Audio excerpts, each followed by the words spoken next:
안녕하십니까. 네, 동산이 형의 부동산 수다. 오늘은 부동산 하시는 분들이 부동산 뭘 살까, 뭐 어디 살까, 얼마짜리를 살까, 뭐 이런 것들 많이 고민하시는데, 지금 이거를 고민하기 전에 항상 먼저 해야 되는 고민이 있습니다. 부동산 어떻게 사야 되는가, 세금 부분에 대해서 고민을 해보셔야 되는데, 부동산 세금으로 굉장히 유명하시고 또 전문성을 가지고 많은 사람들에게 도움을 드리고 계시는 공창규 세무사님 모셨습니다.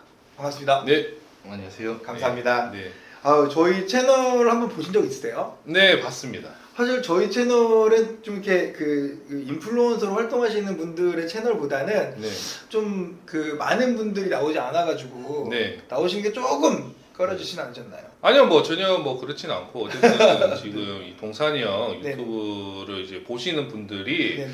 세금 문제로 이제 고민하시는 분도 분명히 있으시기 때문에 세금 뭐 꿀팁 절세 방법이라든지 이런 걸 통해서 좀 이제 도움이 되셨으면 좋겠습니다. 아, 그렇구나. 네, 네. 다른 부동산 TV 채널들은 막 개념 설명을 좀 굉장히 많이 하시고 네. 정책이나 이슈에 대한 이야기를 많이 하시는데, 네. 사실 저희는 정말 좀 다양한 물건들이나 지역들을 돌아다니면서 투자에 대해서 좀 공부를 하다 보니까 네. 아마 세무사님들은 좀 여기 나가면 입장 곤란하다고 생각하지 않을까 생각을 해봤는데, 네. 그 이거저거 막 질문이 들어가도 그 저기 당황하시지 않으실 수 있으신 거죠? 아, 뭐 어차피 저는 이제 제가 상담을 많이 하는데요. 네네. 실제 상담에서 이제 뭐 그런 여러 가지 네네. 우리가 좀 쉽게 말로 하기 힘든 네. 뭐 그런 내용들도 이제 상담을 다 하고 있기 때문에 네네. 뭐 편하게 이제 뭐 이렇게 얘기를 저랑 아. 나누면서 시청자분들하고도 좀 공유할 수 있는 부분은 이렇게 같이 공유를 하고 했으면 좋겠습니다. 네. 네. 시청자님들, 제가 이 세무사님 만나자마자 인사를 했던 걸 한번 소개시켜 드려볼게요. 지금 세무사님 제가 너무 재밌게 봤고요. 공부 내용들이 어쩜 이렇게 재밌으신지 모르겠습니다. 근데 이 세무적인 게 좀 딱딱할 수가 있는데, 그 세무적인 걸 진짜 부동산 이야기하고 어쩜 그렇게 찰떡같이 매칭을 시키는지 참 부럽네요. 그거 좋습니다. 이렇게 얘기했더니 우리 세무사님이 뭐라고 인사하냐면, 맞습니다. 제가 최고입니다.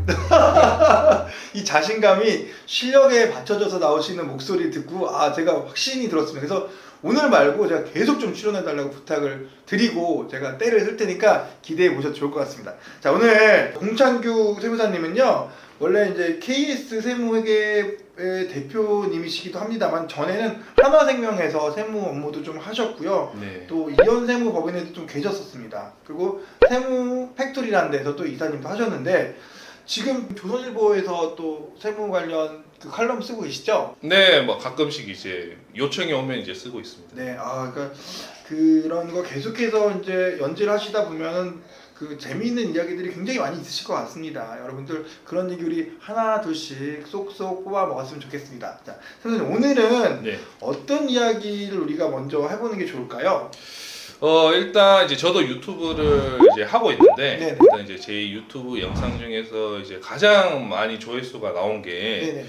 이제 현금 입출금하고 네네. 가족 간 계좌 이체 내용이거든요. 오. 네, 그게 이제 거의 이제 조회수가 300만, 뭐 500만 이렇게 나왔어요. 그 공샘 TV라는 네, 제 채널 저도 유튜브에서. 구독자입니다. 아, 구독자인데 네. 거기 사실 300만 이상 조회수 나온다는 거, 브라보. 부럽습니다. 우리도 좀 그렇게 돼야 되는데 어떻게 그렇게 되나요? 그런데 이제 이게 뭐 제가 뭐 네. 좀 이해하기 쉽게 설명드린 것도 있겠지만은 네네. 사실 이 주제 자체가 네네. 어떤 이제 일부 사람들에게 한정된 게 아니라 네네. 다양한 이제 대부분의 분들이 사실 고민하는 내용이라는 거죠. 어... 네, 그래서 이렇게 조회수가 많이 나온 게 아닐까 싶습니다. 네. 네. 그 말씀하시는 것도 대부분의 그 사람들이 고민하는 그 내용을 어쩜 이렇게 또 소리 나게 얘기해 주시는지 질문 던지고 답하고 하는 게 재밌더라고요. 네. 자, 그러면 네. 그 조회수 많이 나온 그 이야기 한번 네. 해주십시오. 네. 네. 일단 이제 첫 번째로 많은 분들이 이제 궁금해하시는 게 현금 입출금이죠. 네. 예, 우리가 이제 자녀한테 네. 부모가 이제 자녀한테 이제 돈을 이렇게 증여를 하게 되면은 증여세가 나오잖아요. 네네. 그래서 이제 많은 분들이 그러면 이제 국세청이 모르게 이 현금을 뽑아서 이렇게 자녀한테 건네주면은 그럼 그거는 국세청이 모르지 않냐. 그렇죠. 현찰로 주니까. 예. 네. 그래서 그런 질문들을 많이 하시거든요. 네네. 계좌 이체하는 것보다 이 현금을 이제 뽑아서 주는 게 더 안전하지 않냐. 예. 그러니까 세금을 절세, 탈세 이런 거 하려면 그렇죠. 예. 네. 그래서 많은 분들이 그렇게 생각하시는데 이제 실제 네. 우리가 그 어떤 이런 법을 보면은 음. 오히려 이 현금 입출금이 더 위험할 수 있다는 거예요. 예. 그 이거는 이제 많은 분들이 잘못 알고 계시는 거죠. 왜 그러냐면은 우리가 이제 현금을 네네. 내 계좌에서 네네. 하루에 1,000만 원 이상 입금을 하거나 네. 출금을 하게 되면은 어. 이 정보들이 금융정보분석원이라는 국가 기관으로 넘어가게 됩니다. 아, 연락이 가요. 자동으로요. 무조건 100%. 그럼 이 이제 그 금융기관 분석원에서 이 현금 입출금 내역을 보고 이게 뭔가 이제 탈세가 의심된다거나 싶으면은 이제 국세청에게 이제 전달해 주는 거예요.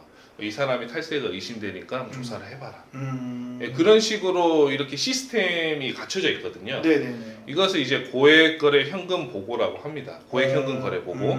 예, 그게 이 자동적으로 하루에 1,000만 원 이상 네네. 현금을 입금하거나 출금하면은 국세청이 알게 된다는 거죠. 그래서 이게 더 위험한 거예요. 오히려. 네. 현금을 좀 빼서 세금 좀 아껴보려다가 오히려 관심 대상이 되는 거네요. 그렇죠. 그러면 이제 제가 이렇게 말씀드리면은 그러면 좋다. 그 기준이 하루 1,000만 원이면은 네. 하루에 999만 원씩. 저 그거 해봤어요. 해보셨어요? 네네. 거기 사실 그 국민 TV 보고 네. 그렇구나 해가지고 네. 999만 원을 해봤어요. 네네. 연락 안 오던데요? 근데 이제 그거는 뭐 당연히 뭐 한두 번 한다고 해서는 연락이 안 가겠죠. 2번 해서 그랬구나. 네, 2번 정도 하면 연락이 안 가는데 이제 또 이게 만약에 하루에 999만 원씩 100번을 했어요. 네네네. 그럼 10억이잖아요. 네네네. 10억에 이제 현금을 입금 출금하게 되는 건데 이걸 또 어떠한 국가에서 제재를 안 하면은 네네. 뭐 아무런 의미가 없겠죠. 예, 그래서 이렇게 이제 하루 1,000만 원 미만의 현금 입출금이 있더라도 이 국가에 보고되는 제도가 있어요. 예, 이걸 이제 의심거래 보고라고 하는데 이거는 이제 자동으로 우리가 이제 국세청에 보고되는 건 아니고요. 그 은행 지점에서 자체적으로 판단을 합니다. 맞아요. 제가 국세청에서 연락이 안 오는데요. 네, 저기 담당 세무사님이 네, 조사하잖아요. 통장 얼마 나간지 이런 거. 네, 이거 어디다 쓰셨어요? 오히려 네. 자체 검열에 걸리더라고요. 맞아요. 네. 그래서 이 은행에서 자체적으로 이 입출금 내역을 보고 의심이 가면은 국세청으로 통보를 할 수 있습니다. 이게 왜 그러냐면은 이 은행에서 이 이제 의무를 소홀히 하면은 네. 이 은행 관계자들이 징계를 받아요. 그러니까 자기네들이 이제 그 징계를 받을 수 없으니까 조금만 의심이 되면은 이 하루 1,000만 원 미만의 그 현금 입출금 내역도 이 금융정보 분석원에 이제 바로 이제 보고를 하도록 그렇게 되어 있는 거죠. 그럼 이제 결국은 답이 없는 거네요. 피해갈 길이 없다. 뭐 답이 없다기보다는 뭐 적당히 해야 되는 거죠. 적당히. 그러니까 뭐 예를 들어 뭐 한 달에 네네. 딱 한 번 뭐 990만 원 현금 입금하거나 출금했다고 해서 그렇다고 뭐 사실 그걸 의심거래 보고로 보긴 힘들잖아요. 그러니까 좀 어떤 그런 주기를 네네. 뭐 한 달이든 세 달이든 네. 굉장히 좀 천천히 네네. 작은 금액을 이렇게 좀 길게 네. 해야 이게 좀 눈에 띄지 않는다는 거죠. 제가 사실 이제 저희도 부동산 고민 상담을 많이 하다 보니까 네. 그런 거 물어보시면 굉장히 많거든요. 그래서 네. 저도 근데 이게 생활비라는 게 또 그분들은 좀 굉장히 부유해서 그러는지 네. 우리 같으면 꿈도 못 꾸는 돈들을 막 쓰더라고요. 막 한 달에 막 1,000만 원씩 막 이렇게 쓰시는 거예요. 네. 1년만 해도 1억 2천이잖아요. 네네. 그러니까 1억 2천이 그 이제 상속 증여 뭐 이렇게 가는 것보다는 네. 요거를 1,000만 원씩 카드를 빌려주세요. 제가 그런 적이 있는데. 카드를 빌려주세요. 네, 그래서 아니 그 자제분이 생활비를 카드로 쓰게 해주시는 거죠. 그러면 증여가 아니잖아요. 뭐 이렇게 한번 전략도 한번 말씀드린 적이 있는데 네네네. 이거 탈세인가요? 절세인가요? 물론 이제 탈세죠. 솔직히 말씀드리면 탈세인데 그런가요? 이제 그건 뭐 사실 뭐 누구나 아실 거예요. 탈세인 거. 근데 네네. 이제 문제는 네. 이게 걸리냐 안 걸리냐는 거잖아요. 또 그렇죠. 막 이게 이제 그걸 알고 싶으실 텐데 그러니까 이제 뭐 우리가 현금 입출금도 그렇고 뭐 부모님 카드를 쓰는 것도 그렇고 좀 적당히 하면은 사실 잘 안 걸립니다. 그러니까요. 근데 이제 이게 너무 과하면은 문제가 되는 거예요. 말씀 뭐 드렸다시피 그 뭐 부모님 카드를 예를 들어 이제 자녀가 뭐 하루에 한 200만 한 달에 뭐 한 200만 원, 300만 원 정도 썼어요. 네. 그거 국세청에 과연 발견할 수 있을까요? 그러니까. 잘 발견 못 합니다. 그런데 만약에 하루에 한 달에 한 2천만 원씩 끄는 거예요. 이거는 발견하기 쉽겠죠. 왜냐면 일반적으로 우리가 그 하루에 뭐 한 달에 그 카드 결제를 뭐 1,000만 원 이상 하시는 분 잘 없잖아요. 그 부모님이 생활 반경이 아닌 데서 막 또 벌어지고 하니까 또 그런 게 걸릴 수도 있겠네요. 뭐 그런 것도 있고 뭐 사용처도 그렇죠. 그러니까. 사용처도 예를 들어 부모님이 뭐 80대 이러신데 뭐 골프 뭐 그런 걸로 막 사용을 뭐 하고 클럽을 가했던지 그러면 그렇죠. 이제 문제가 되겠네요. 그렇죠. 그렇기 때문에 굳이 뭐 부모님 카드를 사용한다면은 그냥 뭐 이제 뭐 장을 본다든지 뭐 그런 생활비 정도는 사실 뭐 걸리진 않고 넘어갈 수는 있겠죠. 네. 그러니까 뭐든지 좀 적당하게 하시는 게 좋습니다. 네. 네. 오늘 사실 그 우리 세무사님께 그 TV에서 뵙다가 또 책도 쓰셨잖아요. 부동산 절세 성공 법칙이라고. 네네. 바쁘신 와중에 책도 쓰셨는데 네. 이렇게 유명한 분을 화면으로만 보다가 실제로 보니까 신기한 건 잘생겼네요. 자, 그러면 그 다음 이야기는 어떤 거를 좀 말씀해 주실 수 있나요? 그 다음에 우리가 또 이제 좀 더 조심해야 될 거는 사실은 현금 출금보다는 입금이에요. 이 또 현금 출금하고 입금하고 성격이 좀 달라요. 예를 들어서 내가 내 계좌에 있는 돈을 뭐 한 1억이 있어요. 이거를 내가 현금을 찾아서 뽑겠대요. 그럼 이게 뭐 탈세랑 관련이 있나요? 없잖아요. 네네, 없어. 내가 내 계좌에 있는 돈을 현금으로 찾겠다는데 누가 뭐라고 할 겁니까? 네네. 아무런 그거는 사실은 탈세랑은 관련이 없는 거거든요. 그래서 사실 이제 현금을 출금하는 거는 국세청하고는 조금 연관이 없어요. 대신에 이 출금은 좀 조심하셔야 되는 게 우리가 이제 하루 1,000만 원 이상 현금을 출금하게 되면은 은행에서 이렇게 물어봅니다. 네. 이 돈 출금해서 어디 쓰실 거냐? 그럼 아니 내가 내 돈인데 어디다 쓰든 그 당신이 알아서 뭔 상관이냐? 나 그냥 금고에 넣어둘 거다. 이런 식으로 이제 자세하게 사유를 안 밝히면은 이 경찰 조사를 받게 될 수도 있어요. 우리가 뭘 잘못해서 받는 건 아닌데 이 보이스 피싱이 의심이 된다는 거죠. 이해 가시죠? 네네네. 네. 요즘 이슈죠. 그렇죠. 아무도 안 했어요. 네. 저희 아버님도 당했어요. 그러니까요. 그래서 혹시 이 사람이 보이스 피싱을 당해서 자기 현금 인출해서 이렇게 사기를 혹시 당할 수 있는 거 아닌가? 그런 이제 우려 때문에 경찰 조사를 받게 되실 수 있다. 그러니까 좀 번거로움이 있다는 거죠. 사실 이제 현금을 뭐 그렇게 출금하는 것 자체는 사실 세무조사랑은 거리가 좀 있다. 하지만 현금 입금은 완전히 다릅니다. 네. 현금 입금은 조금이라도 현금 입금이 좀 크게 들어오면은 이것은 국세청에서 이 현금이 어디서 났냐? 출처. 그렇죠. 자금 출처를 물어볼 수 있어요. 특히 이 현금 같은 경우는 이 꼬리표가 없잖아요. 이 현금이 어디서 났는지 출처가 알 수가 없거든요. 그렇다 보니 이 현금은 아무래도 좀 불법적이고 좀 편법적이고 이런 좀 색안경을 끼고 국세청에서 보기 때문에 조사가 굉장히 타이트하게 들어올 수 있습니다. 그래서 현금을 출금하시는 거는 조금 자유롭게 하시되 입금은 굉장히 조심하셔야 된다. 이렇게 정리해드리겠습니다. 예. 이런 부분들을 좀 알고 우리가 살아야 그 세금을 좀 아껴서 제 삶이 좀 더 윤택해진다. 여러분들. 네, 감사합니다. 그럼 그거 외에 또 다르게 좀 준비한 이야기들을 좀 더 그렇죠. 듣고 싶네요. 예, 이제 두 번째로 이제 현금 입출금 다음에 또 많은 분들이 궁금해하시는 게 가족 간 계좌이체죠. 현금 입출금 말고 이 계좌이체. 이 계좌이체 같은 경우는 또 이게 많은 분들이 오해를 하시는 게 계좌이체를 한 번에 큰 금액을 한다. 그럼 이거 바로 국세청에서 알게 돼서 연락 오게 되는 거 아니냐.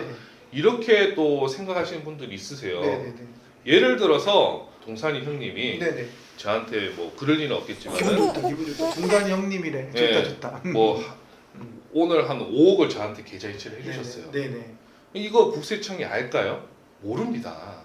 몰라요. 은행만 하나? 은행만 알고 있죠. 그래서 그 계좌이체는 심지어 하루에 몇 억을 하든 간에 그 금융기관 뭐 분석어디든 뭐 그런 쪽으로 통보되는 시스템 자체가 없어요. 아까는 1,000만 원 넘으면 통보된다고 하시지 않으셨어요? 그건 현금. 아 그래요? 네. 그래서 이것을 좀 헷갈리지 않으셔야 돼요. 그 현찰 있잖아요. 네네네. 이 현찰은 하루 1,000만 원 이제 하게 되면은 통보가 바로 가는데 계좌이체는 하루에 1억이든 뭐 2억이든 5억이든 10억을 하더라도 자동으로 통보되는 시스템 자체가 없습니다.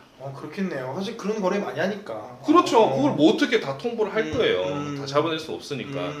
그래서 이 그 계좌이체가 어떻게 보면은 오히려 단기적으로는 더 안전할 수 있다는 거예요. 차라리.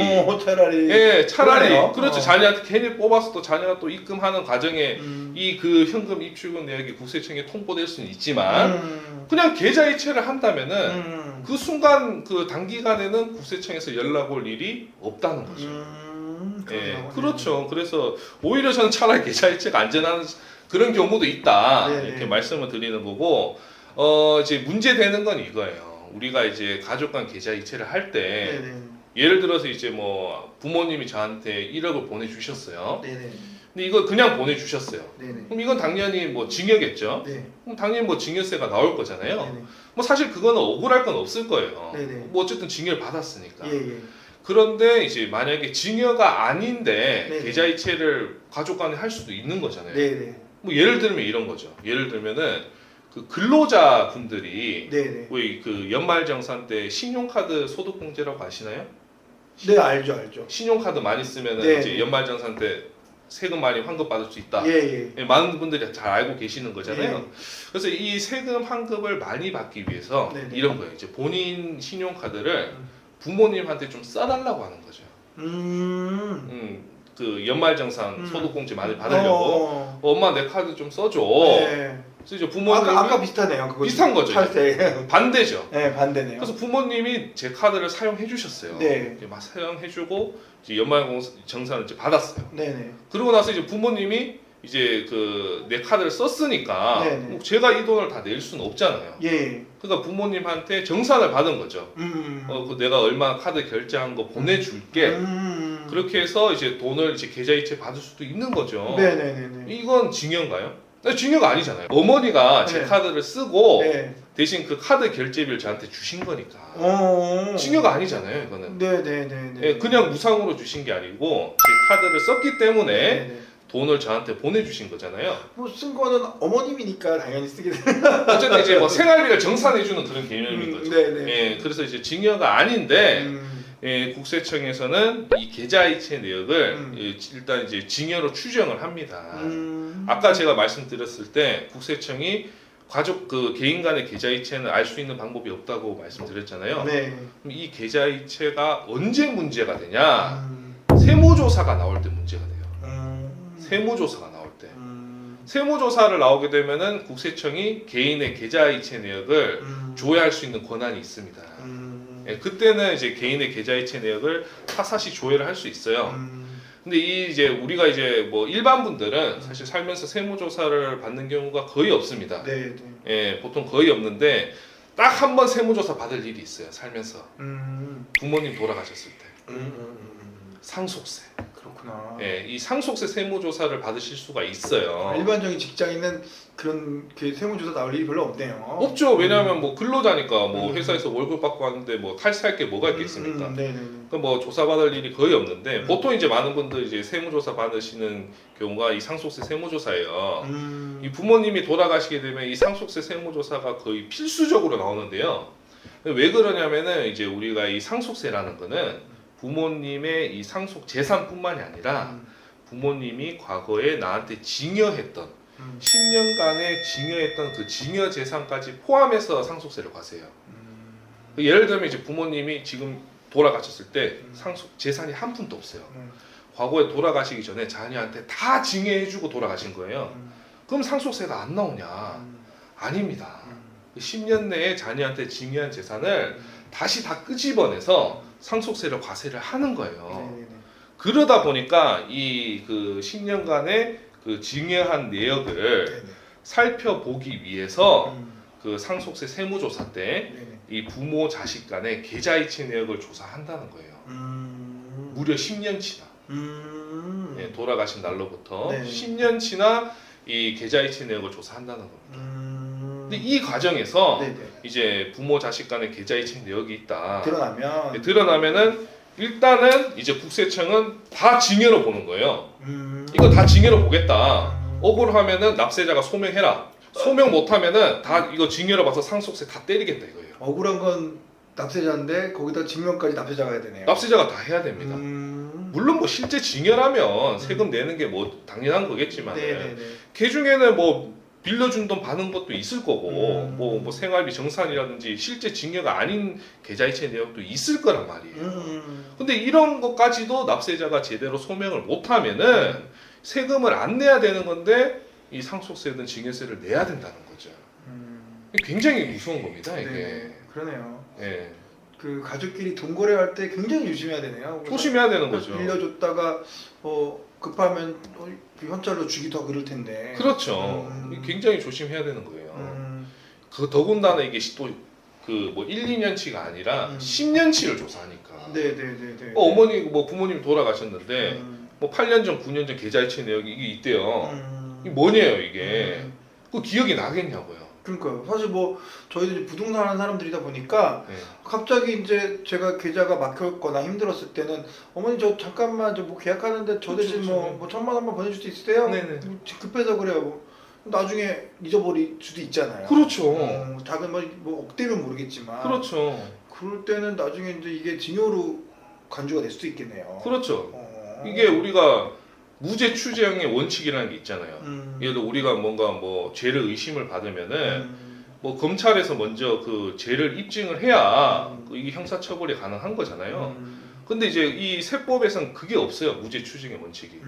만약에 제가 소득 증빙을 하려고 어머니 제 카드를 써주세요 해서 돈을 많이 썼어요. 네. 어머님이 10년 동안 썼어. 네. 그리고 나는 그 돈을 10년 동안 보내줬어. 그렇죠. 그게 쌓이면 따지면 나는 여기 소득에 대한 건 절세를 받았는데 그렇죠. 증여세는 오히려 쌓이고 쌓일 수 있는 거죠. 그리고 또 어머님이 나중에 그 돈을 또 나한테 상속하면 그렇죠, 상속세가 또 나오는 거네. 그렇죠. 오, 그러네요.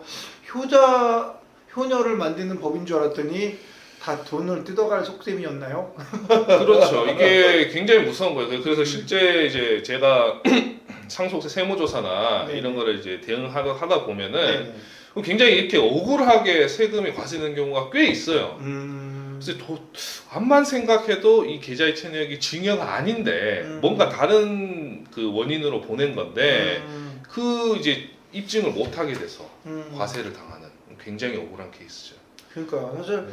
그런 그 가족 간에는 그런 거리가 되게 많잖아요. 되게 어머니 많죠. 아버지가 만약 아파서 네. 제가 병원비가 나왔는데 어머니 병원비 내게 카드 주세요 이렇게 안 하잖아요. 안 하죠. 저희가 좀 내고 근데 이런 자질구레한 어떤 그 거래일지언정 이렇게 깊게 들어가면 네. 좀 오히려 세금을 더 내야 되는 경우들이 있으니까 잘 살펴보고 우리가 그렇죠. 그래서 제가 여기서 이제 뭐 한 가지 방법을 좀 알려드리자면은 네. 그나마 이제 뭐 꿀팁이라고 하자면 그 우리가 이제 계좌 이체를 할 때 네네. 그 이체 메모를 남길 수가 있잖아요.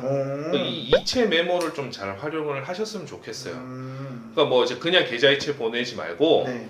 뭐 예를 들어 뭐 생활비 정산 네네. 아니면 뭐 얼마 뭐 돈 빌린 것 뭐 이런 식으로 네. 돈 빌린 거 뭐 갚음 뭐 이런 식으로 이제 그걸 남겨놓는 거죠. 야, 여러분들 이거 진짜 좀 쉬운 얘기 같지만 굉장히 중요한 얘기니까 메모하십시오. 메모하셔가지고 지금 가족들한테 톡 남기세요. 이체 메모 이게 뭐냐 그러면 공창규 세무사님이 이렇게 하란다 하고 알려주십시오. 그렇죠. 네. 사실 이거 별거 아니잖아요. 네. 나중에 이제 시간이 흘러서 네. 상속세 세무조사 받을 때 이 이체 메모 여부에 따라서도 좀 세금이 달라질 수가 있다. 네. 네, 그래서 요거는 꼭 좀 잘 알아두셨으면 아, 좋겠습니다. 감사합니다. 가족 간 계좌 이체할 때 앞으로 좀 더 다들 조심해서 거래를 네. 하셨으면 좋겠네요. 네네. 세무사님, 그 가족 간에 세금 걱정 없이 계좌로 줄 수 있는 금액이 한도는 없나요? 예, 물론 이제 가족 간에 네. 이 계좌 이체를 전부 뭐 징여로 보더라도 징여세가 안 나오는 그 금액 한도는 있습니다. 예, 일단 이제 부모 자식 간에는 이제 기본적으로 5천만 원, 예, 10년 내에 5천만 원. 그 다음에 배우자는 좀 더 많아요. 배우자는 6억. 예, 그런데 이제 사실 이게 어떻게 보면은 좀 터무니가 없죠. 좀 작은 금액이긴 해요. 왜냐면은 이 10년 동안에 5천만 원밖에 징여를 못 해주니까. 그러니까요. 예, 부모가 자녀한테. 물론 이제 작년에 이제 세법이 개정돼서 이제 혼인이나 이제 출산을 한 자녀는 이 추가로 1억을 더 이제 징여받을 수는 있어요. 그래요? 네, 그런데 이제 그렇다고 해도 사실 1억 5천만 원밖에 안 되니까 예를 들어 이제 자녀가 이제 결혼을 하는데 그럼 이제 자녀가 뭐 이제 돈이 많이 들 거잖아요. 네. 집 신혼집도 마련해야 되고. 네. 그래서 부모님이 당연히 이제 부모님 도움을 받아야겠죠. 네. 그런데 이제 그 징여세 안 나오고 줄 수 있는 돈이 1억 5천만 원밖에 안 되는 거예요. 많이 늘었네요. 근데 5천에서 1억 5천으로 늘었네요. 뭐 많이 늘긴 했죠. 많이 늘긴 했는데 네. 저 때는 그게 5천이었으니까. 그런데 이제 요즘 부동산 시세가 네. 또 더 많이 올랐잖아요. 그죠. 전세값도 너무 올라가지고. 그렇죠. 사실 그래서 1억 5천만 원 가지고는 뭐 딱히 보증금, 월세 보증금 될 것 같아요. 월세 보증금 정도밖에 안 되겠네요. 네. 전세도 사실 쉽지 않으니까. 네. 그래서 사실 이것만으로는 좀 부족한 거예요. 그래서 이제 또 이제 여기서 제가 좀 방법을 좀 알려드리면은 그럼 이 이제 징여공제 한도가 이제 1억 5천밖에 안 되니까 네. 뭔가 좀 더 방법이 없을까? 네, 이럴 때는 이제 어떻게 하냐면 자녀한테 돈을 빌려주는 걸로 하면 돼요. 일단은. 네, 돈을 이제 빌려주는 거는 징여가 아니니까 당연히 징여세가 안 나오겠죠. 네네네. 근데 이제 이 돈을 이제 빌려줄 때 이것도 이제 좀 잘 빌려주셔야 돼요. 예, 그냥 무턱대고 빌려주시면은 또 세금이 많이 나올 수 있습니다. 일단 이제 부모가 자녀한테 돈을 빌려줄 때는 기본적으로 이제 이자를 좀 어느 정도 지급을 해야 된다고 생각하시는 분들이 많아요. 네. 예, 그거 당연히 부모가 자녀한테 돈 빌려주면 이자 지급 안 하면은 네. 국세청에서 이거 징여로 보는 거 아니냐. 네네. 물론 뭐 그 말씀도 맞습니다. 그런데 자녀가 이제 돈을 빌리고 네. 부모님한테 이제 매달 이자를 드렸어요. 네. 그럼 부모님은 이자 소득이 생긴 거잖아요. 이자 소득이 생기면 뭐가 생겨요? 세금이요. 그렇죠. 소득에는 무조건 세금이 발생하니까. 근데 이 세금이 27.5%입니다. 진짜요? 굉장히 높죠. 이 이자 소득세가. 네. 아까운데요. 아깝죠. 이자를 많이 줄 수도 없네요, 어머니 아버지한테. 그런데 또 뭐 그렇죠. 그런데 또 아예 뭔가를 안 드리고 그냥 뭐 돈을 빌린 걸로 한다고 하면 또 이것도 국세청에서 안 믿어줄 거잖아요. 네, 그러니까 이거 어떻게 해야 되냐? 네. 이자를 또 많이 드리면은 이자 소득세를 많이 내야 되고. 그래서 이때는 좋은 방법이 한 가지 있는데 그 이자를 지급하는 대신에 원금을 분할해서 상환하는 거예요. 우리가 그 세법에서 정해진 이자율이 4.6%거든요. 4.6%가 제일 적게 내는 이자율이에요? 그 세법에서 정해진 이제 그 이자율 기준이에요. 기준이 이제 4.6%가 뭐 시장 이자율로 봐주는 거죠. 시장 이자율 4.6%로 네. 이제 지급을 해라 이렇게 돼 있는데 그 이제 이자율에 계산한 이자가 하루 그 1년간 1,000만 원 미만이면은 1,000만 원 미만. 지급하지 않아도 됩니다. 오, 그래요? 예, 굳이 지급할 필요 없어요. 그래서 이것을 우리가 계산을 해보면은 네. 2억 1,700만 원을 빌리잖아요. 네. 그럼 여기에 이제 4.6% 이자율을 적용하게 되면은 한 997만 원 나와요. 이미 다 계산해 보셨네. 그렇죠. 그래서 상담을 많이 하시니까. 이 2억 1,700만 원까지는 네. 굳이 이자를 지급하지 않아도 된다. 야, 2억 1,700만 원 꼭 기억하십시오. 그렇죠. 네. 오히려 이자를 지급하면 이자 소득세가 징여세보다 더 많이 나올 수 있다. 그러니까 이자를 지급하지 않는 한도 내에서 돈을 빌려주는 게 제일 좋아요.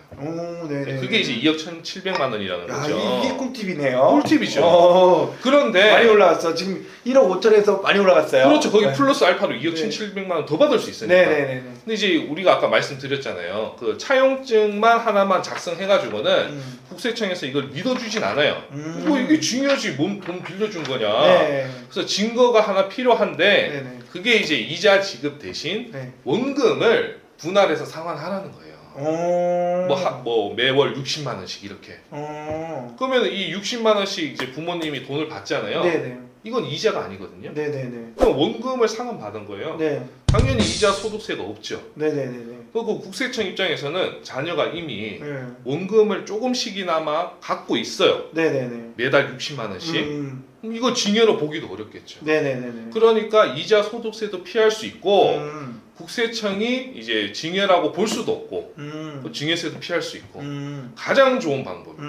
예, 그래서 자녀한테 이제 돈을 좀 지원을 해주고 싶다. 음. 징여공제를 넘어선 금액은 징여세가 나올 수 있으니 이제 2억 1,700만 원 무조건 무이자 차용하시라. 야, 좋은 진짜 꿀팁을 알려주니까 이게 조회수가 300만이 넘게 나오는군요. 네. 영상마다 그 공샘TV 채널 재밌더라고요. 많이 시청하시고 구독하시고 네. 좀 더 응원하시는 게 좋은 이야기를 만드는 데 도움이 될 것 같습니다. 네. 자, 야 2억 1,700만 원으로 끝내는 게 아니었네요. 그 머리가 좀 이렇게 빨리 안 돌아가시는 분들, 저 같은 분들을 위해서 한 번 더 설명드리면 2억 1,700만 원 더하기 1억 5천만 원이라는 거잖아요, 지금. 그렇죠. 아, 얼마나 좋아요. 그리고 60만 원에 대한 질문도 하나 있는데요. 네. 60만 원보다 더 원금을 갚아도 되는 건가요? 그건 더 좋죠, 오히려. 매달 이제 원금 상환을 많이 하시면 당연히 좋은데, 또 그게 또 부담이 되시니까. 뭐 근데 그렇다고 하루에 뭐 한 달에 10,000원씩 하는 거 이거 좀 의미가 없고, 그래서 제가 보내드리는 금액은 1억당 네. 30만 원 정도. 아, 1억당 30만 원. 네, 1억을 차용하면은 이제 매월 30만 원 상환. 2억 정도 2억을 차용하면은 60만 원 정도. 그 정도로 이제 매월 상환하시면 좀 안전하다. 아, 오히려 이제 세무 조사를 받는 과정에서 안전한 정도의 숫자이다. 그렇죠. 이것은 뭐 나중에 국세청에서 뭐 조사가 나와도 징여세를 과세할 수가 없어요. 아, 네. 재밌네요. 네네. 재밌어. 네, 자 그러면 세무사님 또 제가 질문했습니다. 자, 네. 1주택자인데 네. 이걸 안 하면 세금 폭탄 그대로 맞는다. 요거에 대해서도 좀 한번 알아보고 싶은데요. 네네. 제가 아는 지인이 네네. 1주택자인 줄 알고 착각해서 네. 양도세를 많이 냈대요. 그러니까 자기가 1주택자인 줄 알았는데 네. 왜 양도세가 많이 나왔냐? 네. 이런 질문을 하시는 분들한테 해줄 수 있는 말이 있으신가요? 제가 세무 상담을 많이 하고 있는데 네네. 사실 이제 제가 상담하는 내용 중에서 가장 좀 기피하는 내용이 이 양도세 비과세예요. 네, 왜냐하면은 이 양도세 비과세가 굉장히 큰 혜택이거든요. 예, 양도세를 이제 면제를 해주겠다는 거니까. 그렇죠. 예, 그런데 이것을 내가 양도세 비과세 되는 줄 알고 팔았는데 비과세가 안 되면은 양도세가 몇 억 나오는 거잖아요. 그럼요. 예, 그래서 이게 한 끗 차이로 이 양도세를 뭐 면제받냐 아니면 몇 억을 내냐 이게 갈라질 수가 있기 때문에 사실 이 부분 굉장히 조심하셔야 됩니다. 예, 굉장히 조심하셔야 돼요. 이거 완전 파고죠. 예, 파고. 이게 좀 강조를 많이 드리고 싶어요. 소득세를 하나도 안 내는 거니까. 그렇죠. 네. 물론 이제 뭐 양도가액 12억 초과는 뭐 세금을 내겠지만은 그렇죠. 어쨌든 그 차이가 큽니다. 비과세가 되고 안 되고가. 네. 그런데 이제 그 우리가 이제 실무에서 네. 보통 이제 많은 분들이 그 억울하게 이거 진짜 별거 아닌데 이거 하나 놓쳐서 그 양도세 비과세를 못 받고 뭐 세금 폭탄 만드는 부분이 두 가지가 있어요. 두 가지. 일단 첫 번째 이유는 세대 분리입니다. 그러니까 이렇게 생각을 하시는 거예요. 나는 당연히 1주택자니까 내가 뭐 1주택자니까 나는 양도세 팔면 비과세가 되겠지. 네. 그런데 이제 그 우리가 세법에서는 1인 1주택이라고 정의를 하지 않고 항상 한 사람이 아니고 그렇죠. 가족 이런 건가요? 그렇죠. 1세대 1주택이거든요. 이 세대라는 것은 나 혼자가 아니에요. 네네네. 나 말고 같이 사는 그 동거 그 세대 원까지 포함을 한 거거든요. 그래서 내가 1주택인데 이 또 나랑 같이 뭐 거주하고 있는 우리 부모님이라든지 형제 자매가 주택을 갖고 있다. 그러면 이게 이제 2주택이 돼서 나는 1주택자지만은 비과세를 못 받게 되는 거죠. 근데 이런 경우는 좀 간단하게 세대 분리만 딱 해놓고 팔게 되면은 이제 1세대 1주택 비과세를 받을 수 있는데 그걸 안 해놓은 거구나. 그렇죠. 이게 굉장히 커요. 예, 특히 이 양도세뿐만 아니라 네. 더 억울한 건 취득세예요. 취득세.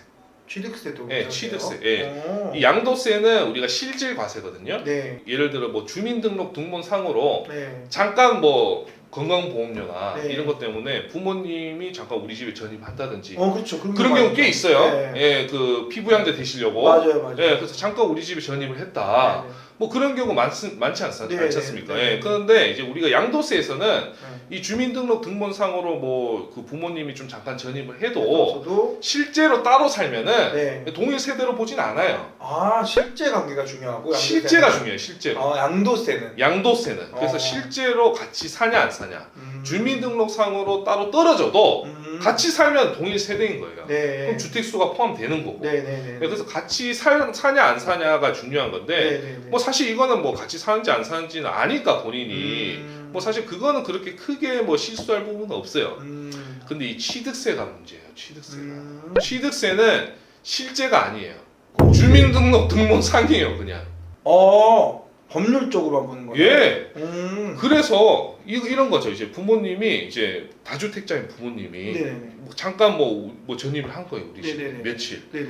근데 내가 그때 하필 그때 주택을 취득한 거예요. 그럼 나는 이 다주택자 취득세 나오는 거예요. 실제로 나는 뭐 서울에 살고 부모님은 저 부산에 살아요. 부모님이 잠깐 뭐 한 며칠 우리 집에 전입 신고를 하셨어요. 그 하필 그때 내가 주택을 취득한다. 그럼 그 등본상으로 동일 세대원일 때 그러면 따로 살아도 이 취득세가 뭐 12% 나오고 그런 겁니다. 예, 취득세를 뭐 1%, 3% 낼 수 있는 거를 이 12% 내야 되는 거예요. 주택 취득세를. 뭐 얼마나 억울하겠어요. 네네네. 예, 이거 실제로 따로 사는데도 이거 생각지도 못한 분 많으세요. 굉장히 조심하셔야 됩니다. 그러니까 이게 사실 이제 일반적인 사람들이 생각할 때는 내가 이제 같이 안 사니까 네네. 나는 세대가 아니다라고 생각해서 집을 샀는데 그렇죠. 취득세가 중과세가 나와버리면 그렇죠. 얼마나 난처하겠어요. 일단 생각 안 하고 투자 비용을 딱 계산해서 샀을 텐데 잠 못 자죠. 아니 이거 알았으면 네. 부모님 이렇게 하면 취득세 중과되니까 다시 빼세요. 네. 빼고 샀으면 안 나왔을 거잖아요. 그죠. 하루라도 더 빨리 뺐으면은 이 취득 시점이 문제거든요. 네네. 뭐 취득하는 날에 그냥 부모님하고 동일 그 주민등록 등본상으로 같은 주소로 돼 있으면 그냥 취득세 중과되는 겁니다. 그래서 이거 때문에 그 우울증 걸리신 분 또 봤어요, 저는. 얼마나 억울하시겠어요. 굉장히 중요한 기본적인 상식인데 우리가 이걸 모르면 이렇게 큰 피해를 보는 거예요. 그렇죠. 그냥 뭐 진짜 한 끗 차이로 몇 천만 원 그냥 날리는 겁니다. 그래서 저는 좀 당부를 해드리고 싶은 게 네네네. 내가 이제 주택을 팔거나 네네네. 주택을 취득할 때 네. 우리가 1세대로 우리가 봐서 네네. 주택 수가 몇 채인지 네네. 그걸 우선적으로 좀 판단을 하고 네네. 예, 양도하거나 취득하셨으면 좋겠어요. 네, 감사합니다. 사실 이런 부분들을 미리 사전에 아시는 부동산에 대한 불인이들이 굉장히 많이 있긴 해요. 근데 네. 이조차도 모르시는 분들한테는 정말 그렇죠. 굉장히 중요한 분이네요. 기본적인 네. 내용이죠. 네네. 사실 이건 이제 기본적인 내용이고, 자 혹시 네. 주택으로 보는 상품 중에서 이 번외의 질문인데 입주권 네. 또는 지역주택 조합의 입주권 이런 것들도 지금 주택으로 치는 건가요? 주택은 아닌데 네. 입주권이나 분양권은 네네. 이 주택을 취득할 권리죠. 네네네. 예, 이것 또한 주택은 아니지만은 네네. 주택 수에는 다 포함이 된다. 오. 예, 그래서 내가 뭐 입주권이나 뭐 분양권을 갖고 있으면은 이 입주권 분양권 때문에 비과세가 안 된다든지 취득세가 중과될 수 있어요. 예, 그래서 네. 그것도 이제 조심히 판단을 해야 되는 거예요. 네. 그래서 항상 그 주택을 취득하거나 양도하기 전에는 이것을 한번 검토를 하시는 게 좋아요. 내가 몇 주택인지, 주택 수가 내가 몇 채인지. 이게 굉장히 중요합니다. 그런데 부동산을 우리가 투자하기 전에 또 네. 부동산을 판매하기 전에 네. 또는 부동산을 가지고 있을 때 정말 저는 이 세금이 중요하다고 생각하거든요. 그러니까 내가 똑같은 투자를 했는데 소득세를 반절을 내버린 사람하고 안 낸 사람은 두 개 투자한 효과가 있기 때문에 되게 중요한 그 투자의 비법이라고 생각을 하는데 이런 거에 대한 상담 이런 것들을 하고 싶으시면 저희 어떻게 하면 되나요? 그 부동산 세금 잘 하시는 분들 그런 세무사분들 뭐 찾아가셔도 되고. 저는 필요 없습니다. 전 공창규 네. 공창규 세무사님한테 상담하려면 어떻게 되는지 궁금합니다. 그러면 이제 뭐 제 블로그나 네네. 유튜브에 오시면 저희 상담 채널이 따로 있습니다. 네네네. 카카오톡 네. 채널에 이제 공쌤TV라고 검색하시면 나오거든요. 네네네. 네, 그쪽으로 이제 뭐 채팅 남겨주시면 저희 여기 밑에 내려가는 여기 보이는 여기로 네. 상담 신청하시면 네. 자세하게 또 부동산 투자 거래하는데 도움을 받을 수가 있으실 겁니다. 자, 그리고 네네. 제가 아까 두 가지라고 했잖아요. 네네네. 또 한 가지 또 있어요. 또 이것은 이제 사실 불인이 말고 부동산 나 좀 부동산 안다 이런 분들도 좀 그 당하기 쉬운 케이스입니다. 오 그래요. 그게 뭘까요? 이건 이제 오피스텔. 오피스텔 맞아요. 예, 오피스텔. 오피스텔이 주택 산정에서 배제, 제외 뭐 이런 거 없나요? 되게 이게 저기 박쥐 같아요. 어. 예, 이게 뭐 주택수에 들어가기도 하고 안 들어가기도 하고 그러니까요. 뭐 취득세, 종부세에서는 들어가고 양도세에서는 뭐 또 안 들어가고 뭐 그런 게 굉장히 복잡하거든요. 예. 근데 이제 우리가 이제 기본적으로 네. 이 주택을 오피스텔을 주거용으로 사용하면 주택이다. 그렇죠, 예, 그렇죠. 그 다음에 그냥 사무실로 사용하면은 이제 주택이 아니고. 그 정도는 저도 알아요. 예. 그렇죠, 알죠, 네. 아시죠. 근데 이게 이제 보통은 이제 주거용 오피스텔은 주택이라고 많은 분들이 알고 계세요. 네네. 뭐 이건 뭐 당연히 뭐 이것 때문에 사실 뭐 문제될 일은 없는데 이 심지어 네. 이 업무용 오피스텔도 네. 재수 없으면 주택수에 잡힙니다. 왜요? 억울해라. 네, 억울하죠. 네. 왜 그러냐면은 이 업무용이라는 게 이제 상당히 애매한 거예요. 그 양도세에서 이게 또 문제가 됩니다. 예, 뭐 취득세나 종부세에서는 사실 이 오피스텔이 이제 주택이냐 아니냐 판단하는 거를 재산세를 보고 판단해요. 실제 사용료하고 상관없이. 예, 내가 뭐 이 주택을 뭐 주거용으로 사용하든 업무용으로 사용하든 상관없이 이 주택분 재산세를 내면 주택이에요. 그냥 일반 그 재산세 내면은 주택이 아니고. 네. 예, 그래서 그 재산세로 따집니다. 재산세를 판정하는 그 기준은요? 그건 이제 기본적으로 네. 우리 오피스텔을 사면은 그냥 일반 재산세가 나와요. 일반 건물 상가 재산세가. 우리는 그래야 되는 거잖아요. 그렇죠. 예. 그런데 이걸 만약에 이제 주택분 재산세로 바꾸고 싶다. 그럼 이제 구청에 가서 자진으로 이제 신청을 하는 거죠. 그래서 따로 구청에 네. 신청을 하지 않으면은 네. 이 그 재산세는 이제 그냥 일반 재산세로 나온다. 그러니까 이제 취득세랑 종부세에서는 사실 이 오피스텔이 주택수에 잡히지 않을 겁니다. 예, 우리가 직접 이 재산세를 그 주택분으로 바꿔달라고 신청하지 않는 이상 이 오피스텔은 주택으로 잡히지 않아요. 근데 이제 문제가 이 네. 양도세예요. 예, 양도세. 왜 그러냐면은 아까 지금 말씀드렸다시피 이 양도세는 실질과세거든요. 네.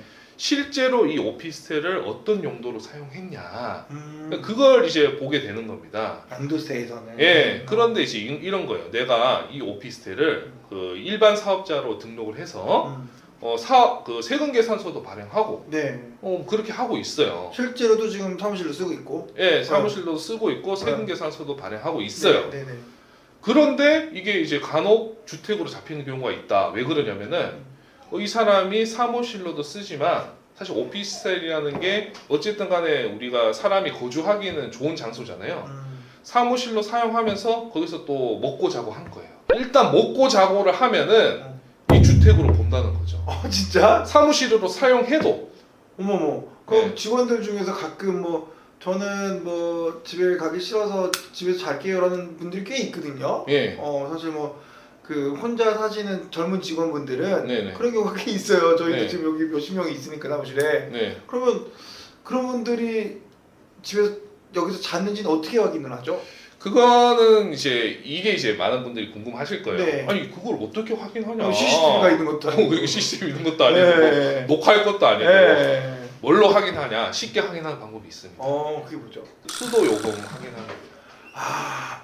있으면 친구들이 좀 씻고 뭐 그러네. 수도 가스 요금 확인하면 네. 확인하게 드러납니다. 아무래도 이제 뭐 그렇구나. 사람이 먹고 자고 하려면은 뭐 샤워해야 되고 네 맞아요. 뭐 거기서 또 뭐 음식 하려면은 또 뭐 요리해야 되고 가스 밤에 또 쓰고 야식 뭐 퇴근 후에 야식 좀 먹겠지. 네, 뭐 또 뭐 요리하면은 뭐 요리해 먹겠죠. 가스 요금 나오고. 야식해 먹겠지 참. 예. 네네. 근데 그냥 우리가 사무실 용도로만 쓰면 사실 수도나 가스 요금 거의 안 나오잖아요. 네네네. 예, 거기서 이제 차이가 나는 거죠. 예. 그래서 너네는 여기서 사는 거지 하면은 억울하지만 그렇죠. 아니 나 왜 이거 주택에 예, 쓰고 있는데 업무용으로 쓰고 있는데 왜 주택이냐? 먹고 먹고 자고 하면 주택이라는 거예요. 그럼 몇 억이 또 나오는 거네요. 그렇죠. 그거 오피스텔 때문에 양도세, 비과세 못 받고 몇 억이 나올 수도 있다. 야, 이 참 조심해야 될 덫이 많네요, 세금이. 예, 이 오피스텔은 네. 굉장히 조심하셔야 됩니다. 왜냐하면 최근에 이 트렌드예요. 우리가 이제 예를 들어 아파트 한 채, 오피스텔 한 채 갖고 있어요. 네네. 근데 아파트를 비과세로 팔았다. 네. 그럼 이 오피스텔 무슨 용도로 사용했는지 그 세세하게 조사 나옵니다. 굉장히 조심하셔야 돼요. 오피스텔 갖고 있는 분들은 특히나 세무 상담을 좀 잘해야겠다, 그죠? 그렇죠. 내가 오피스텔을 갖고 있는데 뭐 이제 아파트를 비과세로 팔겠다. 팔기 전에 무조건 상담 받으셔야 돼요. 옛날에는 이랬거든요. 그러니까 저희가 이제 중개업소도 함께 이제 협력업체로 같이 있다 보니까 네. 많은 거래를 보는데 세입자한테 그 주거용으로 전입신고하지 않으시면 됩니다 하고 세입자를 받았는데도 네. 문제가 되겠네요. 문제가 되죠. 그렇게 많이들 하시거든요. 그렇지. 그렇게 겉으로 뭐 우리가 업무용으로 꾸며놔도 네. 어쨌든 국세청에서 다 조사한다는 거예요. 왜냐면 이거 한 건 한 건 추징할 때마다 몇 억 나오거든요. 세금이. 집주인 입장에서는 오히려 그게 약점이 될 수가 있겠네요. 세입자한테. 나중에. 그렇죠. 약점이 될 수도 있고. 그래서 이 오피스텔 갖고 계신 분들은 굉장히 조심하셔야 돼요. 네. 아유, 예. 너무 좋은 말씀 감사합니다. 네. 자, 그러면 네. 여기 이제 그 1주택자와 다주택자들을 위해서 양도세 절세 전략도 있다고 제가 유튜브 채널에서 봤어요. 네네. 있나요? 일단은 뭐 1주택자는 네. 당연히 이제 뭐 양도세 비과세를 네. 뭐 이제 그 목적으로 이제 하시면 될 것 같고. 기본적으로. 예, 그렇죠. 뭐 어쨌든 비과세가 되면 뭐 양도세가 많이 줄어드니까. 네. 그다음 또 이제 좋은 것이 우리가 뭐 주택뿐만이 아니라 뭐 토지든 상가든 이 단독 명의보다는 공동 명의가 양도세는 훨씬 더 유리합니다. 예, 왜냐하면은 우리가 이 양도세가 누진 세율이잖아요. 네. 양도 차익이 1억보다 양도 차익 뭐 3억, 4억이 세율이 더 높잖아요. 그렇죠. 많이 벌수록 세율이 누진 세율에서 더 많은 세금. 그렇죠. 더 많은 세금 나오는 네네. 거잖아요. 그런데 이제 나 혼자 단독 명의면은 독박스잖아요. 쉽게 말씀드려서. 네. 근데 예를 들어 이제 내가 뭐 배우자랑 공동 명의를 했어요. 그럼 이 양도 차익이 예를 들어 5억인데 네. 나 혼자 하면 5억에 대해서 독박을 쓰지만 네. 배우자랑 공동 명의하면 2억 5천씩 나눠지죠. 예, 그러네요. 그럼 나 혼자 5억 낼 때보다 세금이 더 낮아지겠죠. 왜냐면 왜냐면 세율이 낮아지니까. 그러니까 예. 세율이 낮아진다고 들었어요. 그래서 이 차이가 크면 한 3, 4천만 원 납니다. 실제로 양도세 차이가 이 공동명의냐 아니냐에 따라서 그래서 가급적이면은 좀 공동명의로 하시기를. 그러니까 우리가 예. 좀 많은 돈을 나라에 뜯기지 않으려면 네. 좀 나눠서 나라에서 봤을 때 조금 번 것처럼 보여주면 예를 들어서 뭐 2배로 벌었을 때는 뭐 30%를 뺏긴다면 나눠서 하면은 한 15%만 뺏길 수 있을 정도로 세율이 낮아진다. 이런 부분을 좀 참고하셨으면 좋겠네요. 그 다음에 네. 이거 진짜 꿀팁이에요. 이거 진짜 꿀팁. 지금 나오는 것도 예. 네, 제대로 된 거. 이거는 아마 많은 분들 잘 모르실 거예요. 네. 우리가 이 아파트는 주택이든 이 인테리어를 하잖아요. 네. 인테리어를 하면 이걸 이제 나중에 양도세 이제 신고할 때 필요 경비로 이 경비 처리를 할 수가 있어요. 그래요. 네, 그런데 이게 모든 내용이 다 그렇게 경비 처리되는 건 아니고 뭐 예를 들면은 뭐 샤시 설치라든지 네. 뭐 시스템 에어컨 설치 아니면 뭐 거실 확장, 뭐 보일러 교체 이런 거는 우리가 경비로 인정해 줍니다. 그런데 경비로 인정 안 해주는 게 또 있어요. 그 조마조마했어요. 네. 안 해줄까봐. 뭐 타일 교체, 뭐 도배 장판 교체 이건 또 안 해줘요. 이거 왜 안 해주는지 저도 모르겠어요. 타일은 왜냐면은 비싼 건 진짜 엄청 비싸거든요. 비싸죠. 아니 내가 뭐 독일산 이런 거 타일 깔아보면 몇 천만 원 들잖아요. 맞아요. 이거 비용 처리해줘야 되거든요. 근데 세법에서는 이 타일 교체를 양도세 그 필요 경비로 인정해주지 않아요. 그러니까 좀 억울하게 이 경비 처리 못 받으실 수 있거든요. 네네네. 그래서 우리가 인테리어를 하면은 뭐 여러 가지 것들을 다 하잖아요. 네. 그럼 이제 인테리어 이제 하고 나서 그 견적서나 이런 거 받으실 때 그 이제 뭐 공사 항목별로 쭉쭉쭉쭉 금액이 쭉쭉쭉쭉 나오죠. 네. 그럼 이걸 이제 우리가 솔직하게 이렇게 다 이렇게 기재한 거를 나중에 이제 양도세 신고할 때 딱 제출하잖아요. 그럼 세무서에서 딱 보고 이거 뭐 샤시랑 뭐 베란다 확장하고 뭐 이거는 필요 공비 오케이 인정. 근데 도배장판하고 이 타일 교체는 이건 필요 경비 인정 안 됩니다. 이렇게 된단 말이죠. 그럼 어떻게 해야 되냐? 그죠. 그거 궁금해요. 네. 그럼 어떻게 해야 되나요? 어떻게 하긴요? 이거를 바꾸면 되죠. 어떻게 바꾸죠? 그 인테리어 업자한테 부탁을 하는 거예요. 실제로는 타일이나 뭐 도배장판 했지만은 네. 그거 빼고 네. 샤시로 넣어달라. 어머. 아니면 그냥 확장으로 넣어달라. 어떻게 할 거예요, 국세청이 나중에? 그건 알 수가 없어요. 그럴 수 있겠네요. 그렇죠. 우리가 그냥 서류상으로 네. 이것을 필요 경비 되는 항목으로만 좀 기재를 해서 뭐 세금 계산서든 네. 뭐 견적서든 그런 걸 좀 인테리어 업자한테 발행해달라고 부탁하시면 됩니다. 이 인테리어 사업자한테 나는 그 샤시를 하기 위해서는 타일을 해야 됩니다라고 얘기를 해주면 되는 거 아니에요. 그렇죠. 네. 전 탈세가 되고 싶지 않아요. 그 얘기를 한다면 그러면은 인테리어 업자 입장에서는 아 저는 샤시만 하는 사람은 절대 아니고요. 샤시를 하려면 타일을 같이 해야 되기 때문에 네. 샤시 값에 집어넣어야 됩니다. 이렇게 하면 가능한 거야? 그렇죠. 차식감에 집어넣는 거죠. 집어넣으면 되잖아요. 아 그렇군요. 뭐 인테리어 업자가 이걸 뭐 안 해줄 이유도 없죠. 어차피 네. 자기는 이제 나가는 거니까. 그리고 국세청 입장에서도 이걸 확인할 수 있는 방법이 없어요.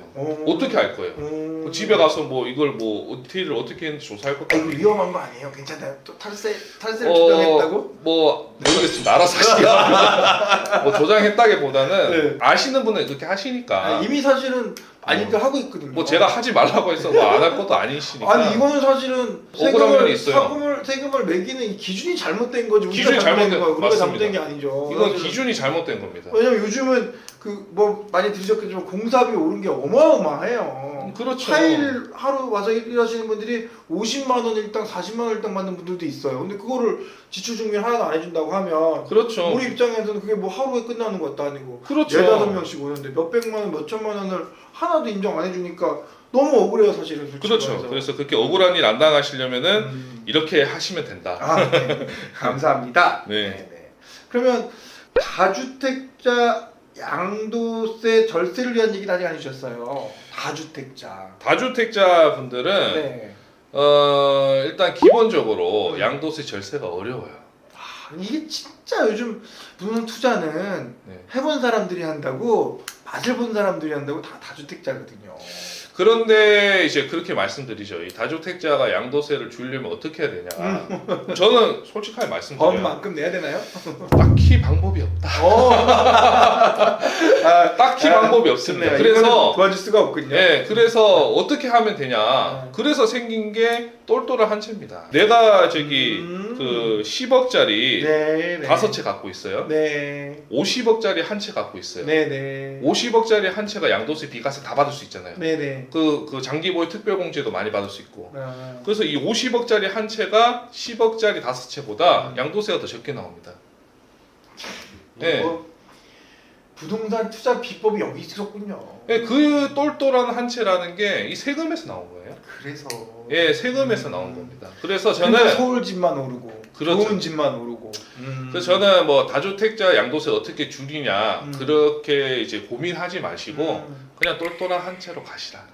네, 정말 진짜 좋은 얘기시네요. 너무너무 이게 시간 가는지 모르고 제가 공부를 하고 있습니다. 여러분들 제가 공부하는데 함께 해주셔서 감사하고요. 이게 이 시간이 다 도움이 되실 겁니다. 부동산 증여세 절세 방법에 대해서 제가 여쭤볼 건데요. 네. 부동산 증여세 한 푼도 안 내는 방법은 없나요? 그러니까 어떤 뭐 부동산을 증여받냐에 따라 다르겠지만 이걸 뭐 한 푼도 안 낸다기보다는 어떻게 하면 최대한 적게 낼 수 있냐 우리가 그것을 이제 고민해 본다면은 일단 이제 첫 번째로 부동산이 시가를 낮춰야 된다. 증여받는 부동산의 시가를. 자, 우리가 현금을 1억을 증여받아요. 네. 그럼 내가 증여받는 재산은 1억이죠. 근데 내가 예를 들어서 무슨 땅을 증여받아요. 이게 얼마 증여받는 거예요? 애매하죠. 네. 그래서 그 기준이 이제 법에서 정해져 있거든요. 그 이제 기준을 잘 이용하셔야 된다. 그래서 그 부동산 시가가 낮게 적용되는 걸 이제 증여를 받으셔야겠죠. 일단 기본적으로 이제 토지나 그냥 상가 같은 거 그런 걸 증여받는 게 일단은 증여세가 적게 나온다.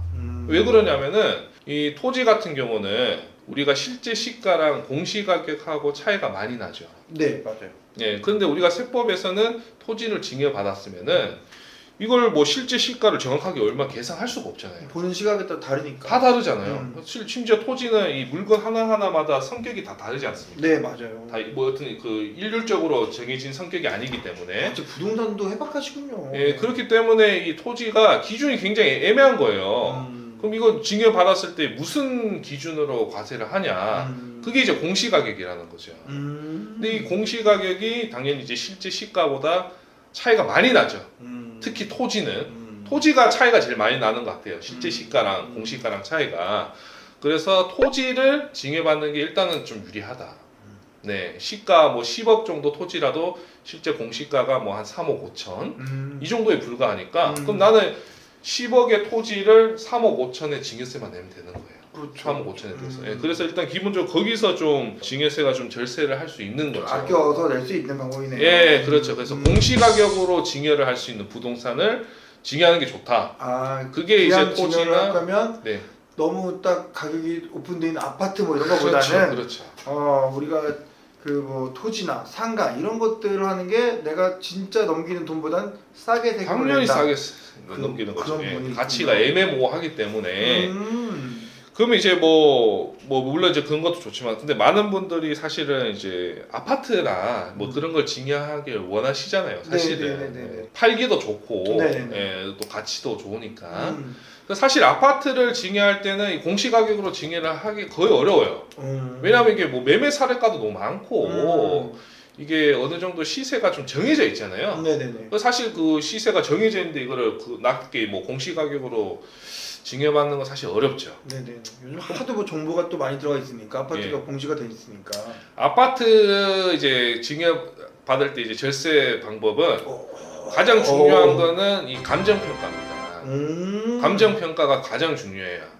여기서는 감정 평가가 낮게 나오길 바라야겠네요. 당연히 낮게 나와야죠. 오. 우리가 이제 감정 평가를 이제 실제 증여 받을 때 감정 평가를 맡길 때 감정 평가사한테 이렇게 얘기를 해요. 이거 증여 받을 거니까 실제 시가보다 낮게 평가해 달라고. 그럼 이제 원하는 바대로 또 감정 기준을 잡으면 되니까. 그렇죠. 이건 뭐 감정 평가는 또 주관적인 의견이 좀 들어가거든요. 네, 실제 뭐 시가가 뭐 10억이라면은 뭐 한 9억 정도는 나온다. 네. 감정 평가로 네, 네. 1억이라도 낮출 수 있으니까 네네. 거기서 좀 증여세를 절세할 수 있는 거예요. 그래서 이 아파트를 증여 받는데 이 감정 평가를 안 받는다는 거는 이거는 잘못된 겁니다. 무조건 감정 평가 받으셔야 돼요. 아파트. 이것도 진짜 또 오늘 하나 얻었네요. 이게 네. 아파트도 증여세를 줄일 수가 있는 방법이 있긴 있었군요. 있죠.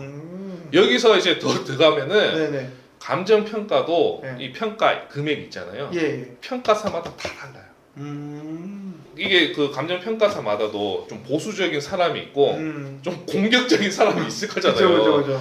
어디는 이런 거예요. 이제 10억인데 이게 실제 시가가 자기는 이거 한 9억 5천밖에 못 해주겠대요. 네네네네. 그런 사람이 있어요. 예. 좀 안전하게 하시는 분들. 네네네. 근데 어떤 감정 평가는 자기는 이거 9억에 해줄 수 있다. 네네네. 뭐 이거 괜찮다. 문제 없이 해줄 수 있다. 네네네. 그런 분도 있어요. 네.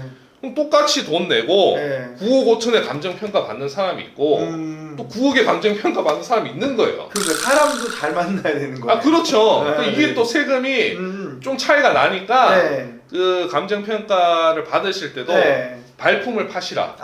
그렇군요. 네, 감정 평가사마다 다르니까. 열심히 뛰어다니는 사람을 이길 수는 없는 거군요. 그렇죠. 네네네. 우리가 뭐 공인중개사분 또 이제 발품 팔아야 네. 좋은 분들 만나다시피. 맞아요. 예, 이거 똑같습니다. 네네. 그래서 발품 파셔야 됩니다. 감정 평가 그러니까요. 받으실 때. 요게 이제 중요한 거는 우리 공세무당님께서 아파트를 감정평가 금액으로 평가를 받으면 낮출 수 있다는 그 팁을 주신 게 엄청난 것 같습니다. 그렇죠. 네, 알겠습니다. 그러면 질문 또 있죠. 자, 네. 이거 현금 증여하고 네. 부동산 증여 중에서 네. 뭐가 더 유리한가요? 이거는 이제 그 자녀가 네네. 어떻게 이제 이 자산을 활용할지에 따라 좀 다르긴 한데 당장 뭐 자녀가 뭔가 뭐 다른 재산을 취득하기 원한다면 사실 현금 증여가 편하죠. 왜냐하면 자녀가 부모님한테 부동산을 증여받고 그 부동산을 이제 판다. 네. 판다고 했을 때 10년 내에 팔게 되면 양도세가 좀 많이 나옵니다. 왜 그러냐면은 이 부모님이 예를 들어 이 부동산을 1억에 취득하셨어요. 네네. 그 자녀가 이 부동산을 5억에 증여받았어요. 네네. 자녀가 5억에 증여받고 5억에 양도하면 양도세 나오나요? 5억에 증여받고 5억에 양도하면 네. 나오겠죠. 왜 나오죠? 증여를 받았다면서요. 그러니까 5억에 증여받았어요 자녀가. 이것도 이렇게 나한테 질문을 하고 그래. 못 알아먹겠어요. 안 나오는가 보죠? 원래는 안 나올 것 같죠. 왜냐면은 네. 자녀가 5억에 취득을 했으니까 네네. 부모님한테 이제 증여받는 그 가액이 5억이니까 네. 내가 5억에 양도하면 양도세 안 나올 거라 생각하잖아요. 네네, 그렇게 되겠네요. 근데 이제 세법에서는 네. 부모님한테 증여받고 10년 내에 양도를 하면은 네. 이 취득가가 본인이 증여받은 5억이 아니라 부모님이 과거에 취득했던 오래전에 취득했던 이 취득가 1억으로 계산된다는 거예요. 이것도 나 몰랐어요. 그러니까 그럼 이러면 어떻게 돼요? 부모님한테 부동산 증여받을 때 증여세 내죠. 네. 양도할 때 양도세 내죠. 네네네. 훨씬 손해라는 거예요. 그러네요. 그러니까 이럴 때는 네. 차라리 현금 증여가 훨씬 낫겠죠. 네네네. 현금 증여는 뭐 양도세는 안 나오니까. 경우에 따라 다르겠군요. 다 다르죠. 그래서 참 상담이 필요한 거구나. 그렇죠. 그래서 만약에 부동산을 증여를 하실 거면은 네네. 최소 10년은 보유할 걸 증여하셔야 돼요. 자녀가. 네, 오랫동안 가져갈 걸. 그러니까 이제 부동산을 증여를 한다면은 향후 뭐 10년 이상 보유를 해야 되니까 시가가 오를 만한 그런 부동산을 증여하는 게 좋겠죠. 시가가 오르고 10년 가져갈 만한 그런 가치가 있는 걸. 그렇죠. 만약에 자녀가 이걸 빨리 팔아야 되면 부동산 증여보다는 현금 증여가 더 유리한 겁니다. 그렇군요. 감사합니다. 저희 시청자분들이 궁금한 게 되게 많아요. 네. 증여 대신에 부동산 가격을 시세의 절반으로 가족이 매도를 한다면 이건 네. 어떤가요? 이것도 증여를 보는 건가요? 이거 이제 최근에 많이 유행하는 거죠. 가족 간 매매라고 해서 네. 부모님이 이제 자녀에게 그 시가보다 싸게 넘기는 거예요. 부동산을. 좀 그럴 수 있는 경우가 많지 않나요? 네, 그럴 수 있는데 이제 너무 싸게 넘기면은 네. 뭐 예를 들어 10억짜리를 5억에 넘기면. 자녀한테 뭐 1억에 넘겼다. 그러면 안 되죠. 그럼 증여세 나오잖아요. 당연히 상식적으로. 나와야 되는 거죠. 당연히 나와야죠, 그거는. 근데 증여세가 안 나오는 구간이 있다. 그게 이제 시가의 30%네. 요런 게 또 정해져 있었군요. 예, 혹은 뭐 3억. 요 기준이 있습니다. 시가의 뭐 30% 몇 프로 정도? 네, 30% 또는 3억. 예, 이렇게 되는데 예를 들어 이제 부모님 그 시가 10억의 아파트를 네. 자녀가 7억에 사왔어요. 네. 그럼 3억 이득 받잖아요. 네. 근데 이 3억에 대해서는 증여세를 내지 않는 겁니다. 좋네. 네, 그래서 이게 절세 효과가 있는 거예요. 네. 네, 우리가 뭐 증여를 받게 되면은 이거를 뭐 10억짜리를 7억에 증여받고 그런 개념 자체가 없잖아요. 예. 그럼 10억이면 10억에 증여받는 거지. 매매는 우리가 매매 가액을 정할 수 있잖아요. 네네. 10억을 7억에 매매를 할 수 있다고요. 그렇게 매매해도 이 증여세가 안 나오니까 이 절세 효과가 있다는 겁니다. 그래서 뭐 그런 거 있잖아요. 아파트 실거래가 보면은 뭐 뜬금없이 갑자기 뭐 직거래로 한 몇 억 이상 싸게 거래되는 게 있어요. 맞아요. 그런 건 이제 다 가족 간 거래라고 보시면 돼요. 네, 직거래는. 근데 누구나 일단은 가족 간의 거래를 해야 될 상황이니까 하는 것 같은데 네. 그래도 원칙 있게 해라. 결국은 내가 3억 또는 30% 정도까지 6억은 안 되나요? 뭐 6억으로 하게 되면 이제 그 1억이 초과되잖아요. 네네. 그럼 이제 1억에 대해서는 증여세가 나오겠죠. 아니 그러니까 10억에 30%니까 3억인데 20억이면 6억이 가능한가요? 그건 안 돼요. 20억짜리를 30% 싸게 14억에 사면 안 됩니다. 그렇군요. 그거는 한도가 딱 3억까지 정해져 있어요. 거기 3억이라고 생각을 해야 되네요. 그렇죠. 3억. 3억 싸게 살 수 있다. 프로테지로 하면 비싼 거 줄수록 좋은 거니까. 그렇죠. 그래서 그건 또 막아놨어요. 그러네요. 그 한도가 역시 3억이다. 그래서 이게 보통 분들이 아니시군요. 촘촘합니다. 네네. 네네네. 네네. 잔머리 쓰다 큰일 날 뻔했네요. 자, 알겠습니다. 마지막 질문 들어가겠습니다. 네네네. 고생 너무 많으셨습니다. 네. 부동산 자금 출처 조사 좀 네. 저희가 좀 알고 싶어요. 네. 자금 출처 조사가 잘못되면 징여로 보이니까. 네. 자금 조달 계획서 잘못 쓰면 우리 이렇게 집 사는데 어제도 저희 그 방송 아나운서님께서 아유 대표님 요거 지금 자금 출처 조사 한다는데 이거 잘못 쓰면 저한테 문제가 생기나요? 이렇게 질문해 주셨거든요. 어떤가요? 자금 출처 조사가 네. 최근에 이제 국세청에서 좀 많이 나오고 있는 조사 중에 하나예요. 왜 그러냐면 이제 부동산 가격이 급등하다 보니까 아무래도 그 많은 자금을 어디서 조달했냐 뭐 이런 거죠. 그래서 이 기본적으로 뭐 물론 이제 내가 돈을 많이 벌었어요. 벌어서 소득세도 꼬박꼬박 많이 냈고 네네. 뭐 그런 사람들은 사실 뭐 본인 번 돈으로 뭐 부동산을 뭐 몇십억을 사든 뭐 사실 뭐 조사 나올 게 뭐가 두렵겠습니까? 네네. 조사 자체도 안 나오고. 네네. 그런데 이제 자금 출처 뭐 이 부족한데 이게 부동산을 고가의 부동산을 취득하면은 이 세무조사가 나오는 거예요. 그래서 네. 거기서 걸러지는 게 이제 자금 조달 계획서죠. 네네. 우리가 이제 주택을 취득할 때 이제 6억 이상이면 자금 그 조달 계획서를 작성해야 되잖아요. 네네. 그래서 이 자금 조달 계획서를 이제 작성할 때 네네. 뭔가 이게 좀 의심이 간다. 아. 이 뭐 증여나 탈세 의심이 간다. 네.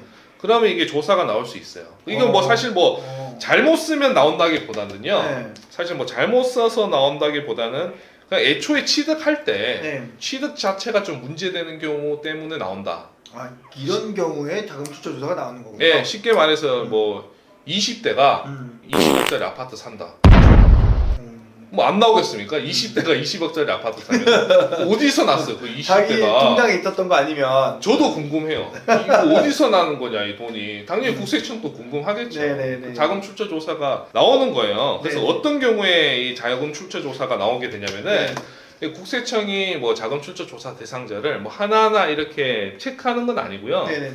이 국세청 전산 시스템이 굉장히 잘 돼 있어요. 네네네. 요즘 뭐 AI 이런 거 되게 이제 뭐 발전 많이 하고 있잖아요. 네네네. 그래서 국세청에서도 이런 AI 시스템 도입을 많이 하고 있거든요. 네네. 그래서 자동적으로 이 자금 출처 조사 대상자를 시스템에서 띄워줍니다.